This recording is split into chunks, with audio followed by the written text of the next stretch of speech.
उम्मीद करते हैं कि आप सभी लोग अच्छे होंगे। कल हम लोग पढ़े थे संख्या के बारे में। संख्या किसे कहते हैं और संख्या के कितने प्रकार हैं। अब उसी में कल जितना पढ़ाए थे उसी में हम लोग आगे चलेंगे। थोड़ा सा कल में थोड़ा सा एक जो है कंफ्यूजन हो गया था, उसको थोड़ा दूर कर लीजिएगा आप लोग। कि कल हम जब बताए थे कि इकाई के अंक पे 10 पावर 0 बराबर 1 होता है, तो वहां पे 10 पावर 1 होगा, 10 पावर 2 होगा, 10 पावर 3 होगा। हमने वहां पे 10 पावर डायरेक्ट 2 लिख दिया था। इसको आप लोग करेक्शन कर लीजिएगा जो है, ठीक है। तब यहाँ पे चलते हैं संख्याओं में जो है उसी के आगे। देखिए सब बेसिक चीजें हैं और खास तौर से यूपी टेट और सी टेट के लिए काफी अच्छी होंगी और इससे क्वेश्चन यूपी और टेट में और सी टेट में बनते हैं। देखिए अब आगे है व्युत्पन्न संख्याएं। आखिर व्युत्पन्न संख्याएं क्या है? वे संख्याएं जो मूल प्राकृतिक संख्याओं से उत्पन्न होती हैं।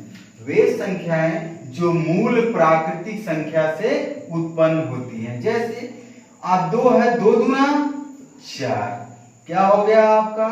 यह मूल संख्या थी, 2 गुना हुआ 4, यानी मूल संख्या से जो उत्पन्न होती है उसे हम जो है व्युत्पन्न संख्या कहते हैं। व्युत्पन्न का मतलब होता है उसके स्थान पर, जैसे 4, 8, 9, 12 ये सब क्या है? व्युत्पन्न संख्याएं हैं।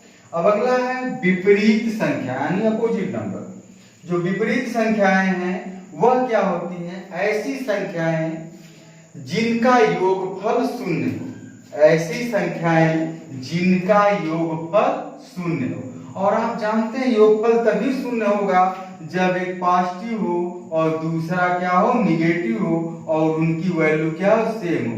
जैसे +2 और -2, अगर आप इनका योग करेंगे तो कैंसिल हो जाएंगे, 0 आ जाएगा, ठीक है। यानी अगर -a है +a है और इनका योग करेंगे 0, यानी क्या हो जाएंगे? ये कहलाएंगी विपरीत संख्या है। अब उसके बाद है आपका सर्वनिष्ठ संख्याएं। सर्वनिष्ठ संख्याएं वे संख्याएं जो कई संख्याओं के विभाजन के रूप में हो। जो कई संख्याओं के विभाजन के रूप में हो। फॉर एग्जांपल जैसे 2 और 3 है, 2 और 3 की भाग किस में जाएगी? 6 में, 12 में, 18 में, 24 में, 30 में, ऐसे आगे भाग चली जाएगी। तो जो ऐसी संख्याएं होंगी उन संख्याओं को हम सर्वनिष्ठ संख्याएं कहते हैं। अब अगला देखिए, अगला है आपका द्विआधारी संख्या यानी बाइनरी नंबर। द्विआधारी क्या है? आप जानते हैं कि जो संख्याएं 0 और 1 से बनी हो उसे द्विआधारी कहते हैं। एक आजकल चल रहा त्रिआधारी संख्या। आखिर ये त्रिआधारी संख्या क्या? जो 0, 1 और 2 से मिलके बनाई जा सके इसे त्रिआधारी यानी ट्राइटरी संख्या कहते हैं। अब उसके बाद दार्शनिक संख्या। कल ही आप लोगों को दार्शनिक संख्या के बारे में पूरा बताए थे। दार्शनिक संख्याएं क्या है?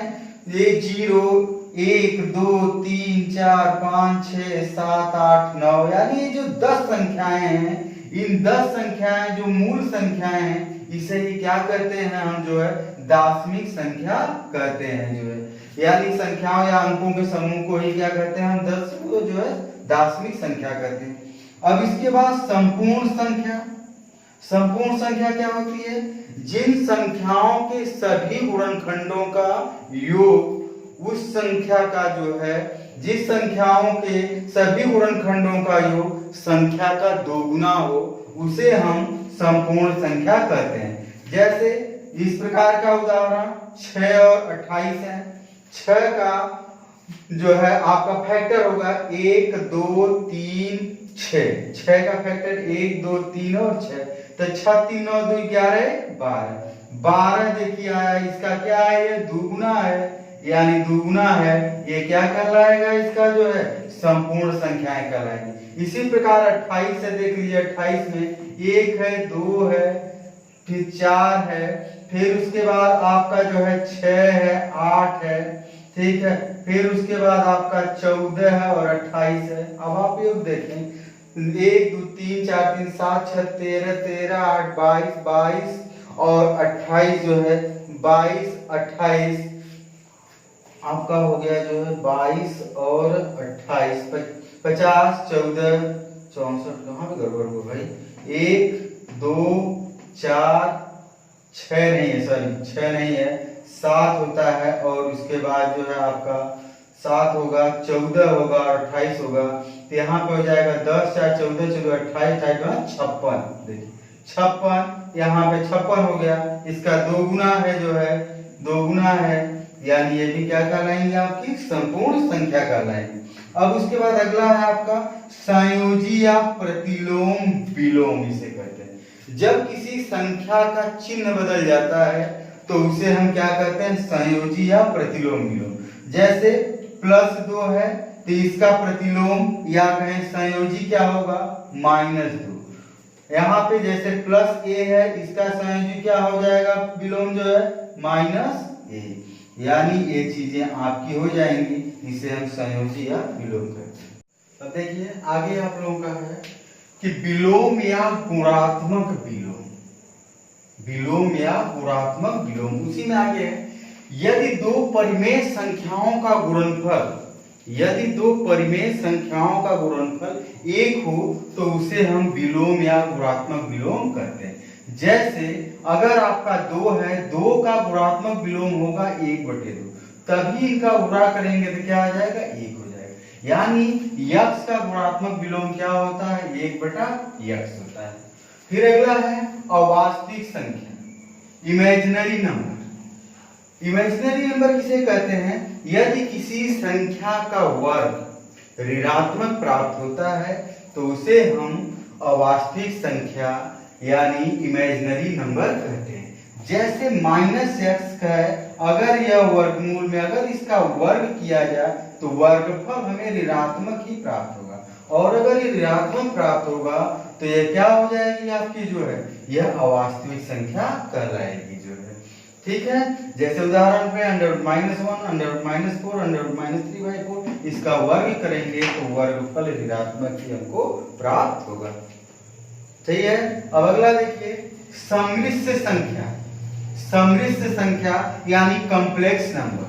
कॉम्प्लेक्स नंबर क्या है, जो संख्याएं वास्तविक और अवास्तविक संख्याओं को मिला के बनी होती हैं उसे हम सम्मिश्र संख्या कहते हैं।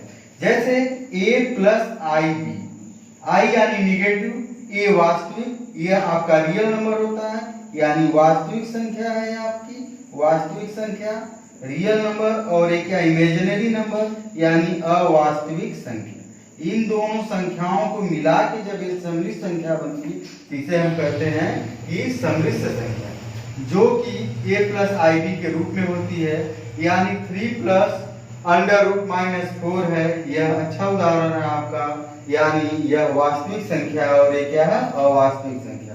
एक चीज और जान लीजिए कि यहीं पे कि अवास्तविक तो जान गए, वास्तविक क्या है ये भी कह सकते हैं वास्तविक को, कि किसी संख्या का वर्गफल यदि धनात्मक प्राप्त होता है तो उसे हम वास्तविक संख्या यानी रियल नंबर कहते हैं। अब आइए आगे देखते हैं, इसी पे जो है आपका अगला है टॉपिक जो है।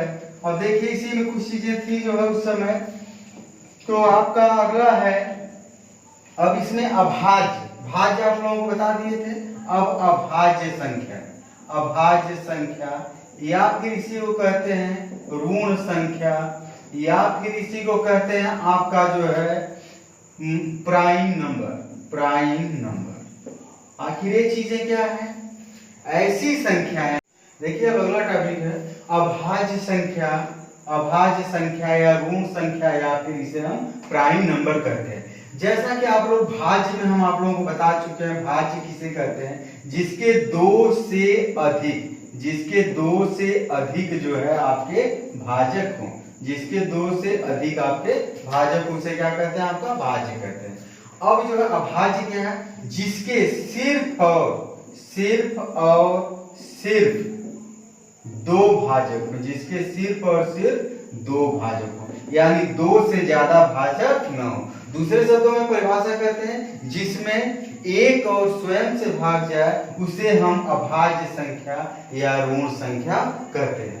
अब यहाँ पे प्रश्न है कि सबसे छोटी अभाज्य संख्या क्या है, सबसे छोटी अभाज्य संख्या क्या है। तो सबसे छोटी अभाज्य संख्या, अभाज्य संख्या 2 है, सबसे छोटी अभाज्य संख्या 2 है। अब उसके बाद अगला अगला यह है कि आपका जो है अगला है कि सबसे छोटी अभाज्य संख्या 2 है। फिर आता है प्रश्न इसमें जो है यही एकमात्र सम अभाज्य संख्या है। यही एकमात्र सम अभाज्य संख्या है। अगला 1 से 100 तक कितनी अभाज्य संख्या है? 1 से 100 तक कितनी अभाज्य संख्या है? तो याद रखिएगा 1 से 100 तक कुल 25 अभाज्य संख्या है। फिर अगला है जो है आपका यहाँ पे पूछा जाता है कि 1 से 200 तक कितनी अभाज्य संख्या है? 1 से 200 तक कितनी अभाज्य संख्या है? यानी टोटल 46। अब एक चीज ये देखिए यहाँ पे 1 से 100 तक 25 है, 1 से 200 तक 46 है। कोई पूछेगा कि 100 से 200 के भीतर कितनी है, तो आप घटा देंगे 21 आपको मिल जाएगा। यानी 100 से 200 के भीतर कुल 21 अभाज्य संख्या है। अब आइए इसी में आगे चलते हैं। यहाँ तक तो क्लियर होगा सभी लोगों को, उम्मीद करते हैं। ठीक है, अब इसी में है कि आखिर हमने तो आप लोगों को बता दिया कि 1 से 100 तक 25 अभाज्य संख्या, लेकिन आप कैसे विश्वास करेंगे कि 1 से 100 तक टोटल 25 ही होती हैं? तो देखिए ध्यान दीजिए कि इसके लिए इसका कोई प्रॉपर रूल नहीं है, आपको याद ही करना पड़ता है। तो देखिए 1 से 10 तक के भीतर 2, 3, 5 और 7 यानी कुल अभाज्य संख्याएं 4 होगी। फिर 10 से 20 के भीतर आपका जो है 11, 13, 17 और 19 टोटल 4 अभाज्य संख्या होगी। फिर 20 से 30 के भीतर आपका 23 और 29 यानी 2 संख्याएं हो गई। फिर 30 से 40 के भीतर 31, 37, ठीक है, यानी 2 हो गए। फिर उसके बाद 40 से 50 के भीतर 41, 43 और 47 यानी 3 हो गए। अगर आप टोटल काउंट करें यहाँ पे तो 10, 5, 15 यानी 1 से 50 तक के भीतर जो है कुल कितनी अभाज्य संख्याएं होती हैं? 15 अभाज्य संख्याएं होती हैं। तब 50 के ऊपर चलते हैं, 50 से 60 के भीतर यानी 53 और 59 कुल 2 अभाज्य संख्याएं हुई। फिर 60 से 70 के भीतर 61 और 67 कुल 2 अभाज्य संख्याएं हो गई। फिर 70 से 80 के भीतर 71, 73 और 79 कुल 3 हो गए। फिर उसके बाद आपका जो है 80 से 90 के भीतर आपका हो गए 83 और 87 नहीं होगा, 29 या 87, 29 से डिवाइड होगा यानी यह हो जाएगा 89 आपका 2 हो गए। फिर 90 से 100 के भीतर में इकलौती संख्या होती है 97 यानी 1। आप इसको टोटल काउंट करिएगा 10 यानी 15, 10 कितने हो गए? 25। तो यह हो गई आपकी जो है अभाज्य संख्या, यानी 1 से 100 के भीतर कुल 25 अभाज्य संख्या होती है। और इसमें क्वेश्चन बनता है इसमें कि प्रथम 4 अभाज्य संख्याओं का योग कितना होगा? प्रथम 4 अभाज्य संख्याओं का योग कितना होगा?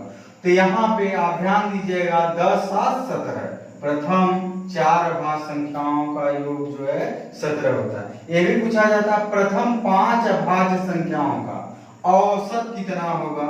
प्रथम 5 संख्याओं का औसत क्या होगा? अभाज्य संख्याओं का टोटल 28 बटे 5 बराबर 5.6 यानी अभाज्य संख्याओं का औसत 5.6 होगा। फिर उसके बाद अगला क्वेश्चन पूछा जाता है इसी में जो है इस तरीके से बनता है जो है कि 100 से बड़ी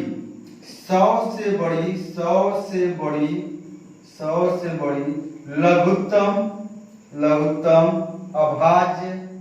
अभाज्य संख्या क्या है?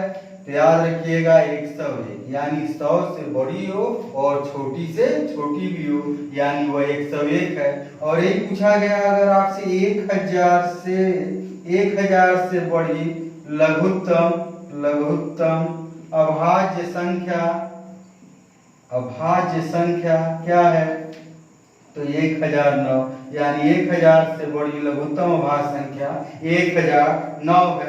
अब 2 टॉपिक इसी में है छोटे से, उसको भी आप लोग देख लीजिए। जो है यहाँ पे आता है जो है आपका जुड़वा अभाज्य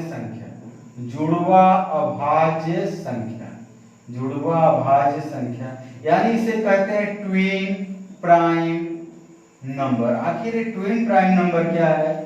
ट्विन प्राइम नंबर का यह हुआ कि ऐसी दो अभाज्य संख्या जिसके भीतर दो का अंतर हो, या फिर ऐसी अभाज्य संख्या जिसके भीतर कोई सम संख्या हो और वे लगातार हो। जैसे देखिए 3 के बाद 4, 4 के बाद 5 आएगा, 5 के बाद 6, 6 के बाद 7 आएगा, 11 के बाद 12, 12 के बाद 13 आएगा, यानी 1 2 3 यहाँ पे आ गया आपका 4, फिर उसके बाद 29 30 31 5, फिर उसके बाद आपका 41 42 43 यानी 6, फिर 59 60 61 7, फिर 71 72 73 8, यानी 1 से 100 के भीतर कुल कितना जो वो अभाज्य संख्या होते हैं, टोटल 8 होते हैं। ठीक है, अब अगला है सह अभाज्य संख्या। सह अभाज्य संख्या यानी को प्राइम फैक्टर। इसकी जरूरत सबसे ज्यादा आप लोगों को पड़ेगी जो है जब हम लोग एलसीएम एचसीएफ पढ़ेंगे, तब वहां पे इसकी सबसे ज्यादा जरूरत होती है। सहअभाज्य संख्या का मतलब यह हुआ कि ऐसे दो संख्याओं का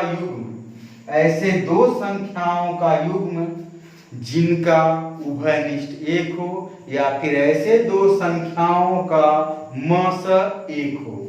ठीक है, जैसे आपका आ गया 4 और 9। देखिए 4 में भाग 1 की जाएगी, 9 में भी 1 की जाएगी, इसलिए अभाज्य संख्या है कौन सी? सह। लेकिन अगर यहीं पे 4 और 6 आ जाए तो ये ध्यान दीजिए, इसमें 2 की भाग जाएगी, इसमें भी 2 की भाग जाएगी, यानी दोनों में 2 की भाग जाएगी, इसलिए क्या हुआ? सहअभाज्य संख्या नहीं होगी। अगर आ जाए यहीं पे 5 और 11 तो ये इसमें भाग नहीं जाएगी, सिर्फ 1 की जाएगी, इसलिए ये भी क्या है? आपकी सहअभाज्य संख्या है।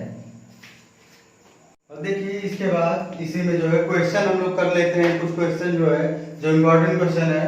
पहला क्वेश्चन है 2 5 4 से बनी सबसे बड़ी तथा सबसे छोटी संख्या क्या है? यानी इन तीनों संख्याओं से बड़ी संख्या तथा छोटी संख्या क्या होगी? तो देखिए बड़ी संख्या तभी होगी जबकि 3 अंक का सैकड़े के स्थान पर बड़ा अंक है यानी 5, उसके बाद उससे छोटा है यानी 4, उसके बाद सबसे छोटा है यानी यह सबसे बड़ी संख्या है। और सबसे छोटी संख्या क्या होगी कि सबसे पहले छोटी संख्या है, फिर उसके बाद उससे बड़ी वाली संख्या, और सबसे बाद में सबसे बड़ी वाली संख्या है, यानी 245 क्या हो जाएगी? छोटी हो जाएगी आपकी जो है, और ये क्या हो जाएगी? आपकी बड़ी संख्या हो जाएगी जो है। इसमें उम्मीद करते हैं कोई दिक्कत नहीं होगी। अब आगे 4 अंकों की कुल कितनी संख्याएं हैं? यानी 4 अंकों की, प्रॉपर्ली 4 अंकों की संख्या पूछा है। तो 4 अंक की संख्या समझने के लिए जैसे 1 2 3 4, 4 ये हुआ ना, यानी आपका हजार, सैकड़ा, दहाई और इकाई। तो 4 अंकों की बड़ी से बड़ी संख्या क्या होती है? 999। और उसके बाद 3 अंकों की छोटी संख्या, बड़ी से बड़ी संख्या क्या होती है? 999। यानी 4 अंक का अगर पूछा तो 4 अंक की बड़ी से बड़ी संख्या लिखिए और 3 अंक की बड़ी से बड़ी संख्या लिखिए, और इन दोनों को घटा दीजिए, जो आपका प्राप्त हो जाएगा वही आपका आंसर हो जाएगा। यहाँ पे कोई दिक्कत नहीं होगी। अगर एक पूछ दिया गया आपका जो है अगला जो है, अगर एक देखिए ध्यान दीजिए आप लोगों का, यह हो गया कि अगर कभी भी क्वेश्चन 5 अंकों का आ जाए, 5 अंकों की कुल कितनी संख्याएं हैं, तो 5 अंक 5 बार 9 लिख लीजिए, और छोटा के बाद 4 बार 9 लिख लीजिए, घटा दीजिए, यानी जो भी आएगा आपका जो है कितनी संख्याएं, यानी कुल 90,000 संख्याएं हो जाएंगी। अब पूछा है कि 48,675 में 8 का स्थानीय मान क्या होगा? देखिए स्थानीय मान और जाति मान। स्थानीय मान क्या होता है? वह किस स्थान पर है, यानी उसकी प्लेस वैल्यू क्या है, और जाति मान यानी उसका जो खुद का मान होता है, या फिर जिस अंक जो हो उसका खुद का मान जो यानी प्लेस वैल्यू, ठीक है, फेस वैल्यू, उसे हम लोग जातीय मान कहते हैं। और देखिए यहाँ पे क्या है? 8 का, तो सीधा जिसका पूछे उसको ऊपर लिख दीजिए, और उसके बाद जितने अंक हो उस पे 0 लगा दीजिए, यानी 8 का स्थानीय मान क्या होगा? 8 का। या फिर अगर ऐसे नहीं कर रहे तो जिस अंक का पूछे वो अंक लिखिए गुणे 10 पावर, उसके बाद जितने हों बाद का अंक, बाद में जितने अंक हो उसके पावर लगा दीजिए। जैसे देखिए क्या 8 है यहाँ पे, ठीक है, अब पूरे क्या हो गया 10, पीछे कितने अंक है 1 2 3, पावर 3 कर दिए, यानी 1000 का गुणा हो जाएगा, क्या हो जाएगा आपका 8000। यह हो गया, यह आपका जो 8 का स्थानीय मान संख्या में क्या होगा 8 है। अब 5 अंकों की सबसे बड़ी संख्या और 6 अंकों की सबसे छोटी संख्या का अंतर क्या होगा? तो 5 अंकों की बड़ी संख्या और 6 अंकों की छोटी संख्या, 6 अंकों की छोटी छोटी संख्या यानी ये 1 लिखिए और इसे 6 अंक बनाइए तो 5 जीरो लगाएंगे, और 5 अंकों की बड़ी से बड़ी संख्या क्या हो जाएगी 5 बार 9 लिखेंगे, यानी क्या हो जाएगा ये। कभी भी दो क्रमागत लगातार में छोटी और बड़ी संख्या यानी एक उससे ज्यादा हो और एक उससे कम अगर अंतर पूछा गया तो सदैव एक होगा जो है। जैसे कोई पूछ दे 4 अंकों की सबसे छोटी संख्या और 3 अंकों की बड़ी से बड़ी संख्या का अंतर क्या होगा? तो 1 होगा। अब अगला देखिए, अगला क्वेश्चन है रोमन अंक में दिया गया है LXI कौन सी संख्या है? LXI कौन सी संख्या है? देखिए आप लोगों को LXI कौन सी, L बराबर बताए कल थे 50, X की वैल्यू क्या होती है 10 और I मतलब 1, यानी यह क्या है 61, ठीक है आपका। उसके बाद 45 दिया है कि 45 को रोमन अंक में लिखिए, 45 क्या 50 से कम है, यानी ये तय है कि L तो आएगा ही आएगा, L तो आना ही आना है। अब L से पहले चलते हैं, यानी X लिख दें पहले तो 50 में से 10 गया, क्या हो गया 40, लेकिन अब ये 5 ज्यादा है, यानी क्या हो जाएगा 5 प्लस कर दें B, यानी कोई दिक्कत नहीं, XL भी 45 का रोमन अंक हो जाएगा।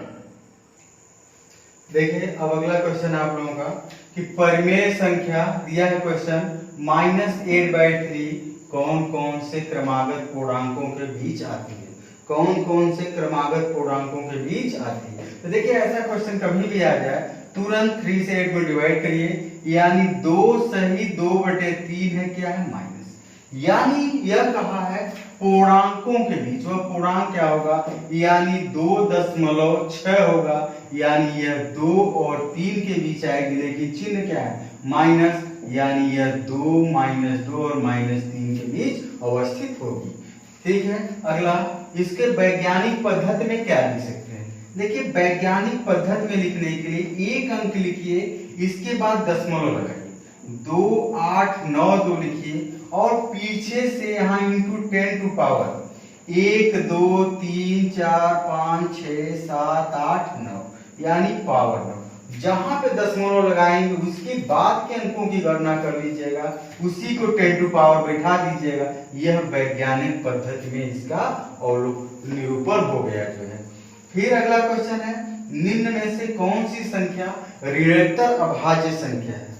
ऋणोत्तर अभाज्य संख्या है, देखिए यह क्वेश्चन सुपरटेट में दिया हुआ था, निम्न में से कौन सी संख्या ऋणोत्तर अभाज्य संख्या है? ऋणोत्तर, देखिए ऋणोत्तर का मतलब झटके में हम लोग ये समझ लेते हैं कि लगता है ऋण की बात का है, यानी यह कहा नॉट निगेटिव, वह निगेटिव न हो, वह ऋणात्मक चिन्ह न हो, तो पहला ऑप्शन ऐसे ही गलत हो गया। और ये दोनों अभाज्य संख्याएं तो होती नहीं, 2 की भाग चली जाएगी, ये भी नहीं, तो बचा क्या इकलौता, यानी 2 क्या है आपकी अभाज्य संख्या है। अब उसके बाद निम्न में से कौन सी संख्या परिमेय संख्या है? परिमेय संख्या को हम जानते हैं ऐसी संख्या है जिसे हम p/q के रूप में लिख सकते हैं, यानी अंश बटे हर। अगर इसका वर्ग करेंगे 2 आएगा, यहाँ √2 प्लस करके जोड़ेंगे p/q के रूप में नहीं लिख पाएंगे, यहाँ भी नहीं लिख पाएंगे और यहाँ भी √2 आएगा, नहीं हो पाएगा, यानी पहला ही ऑप्शन सही है जो है, यानी निम्न में से कौन सी परिमेय संख्या है? तो √2 का वर्ग जो क्या होगा परिमेय संख्या होगी। तो उम्मीद करते हैं कि ये वीडियो आप लोगों को अच्छी लगेगी और पसंद आएगी। यदि अच्छा हो तो आप लोग इसे लाइक करें और शेयर करें। धन्यवाद।